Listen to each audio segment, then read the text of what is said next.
Hey guys, in today's video, I'm going to show you how to get a YouTube TV free trial. Let's begin. So once you've opened up your web browser, you're going to search up YouTube TV, and then you're going to scroll down a bit, and then look for a link which says YouTube TV. So there it is, YouTube TV. So we're going to select it. You will then be greeted about this page which says the best live TV streaming service overall.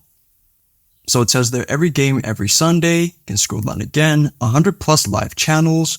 So we have ABC, CBS, Fox, and so on. Scroll down again, watch live TV from 100 plus channels, and then you can enter your zip code and then select submit. So there are different ways in which you can try out the free version. You can select this blue button here where it says don't miss any live NBA action. Enjoy $49.99 per month for your first 2 months. And you can also go to the top right corner and then select try it free, or here try it free in somewhere in the middle left. So I'm going to select try it free. So basically, if you want to try it for free, what you need to do is you need to click on either of these two buttons here. So try it free, or there in the top right corner, try it free. And then what you need to do is you need to create or sign in with your Google account. And there you go.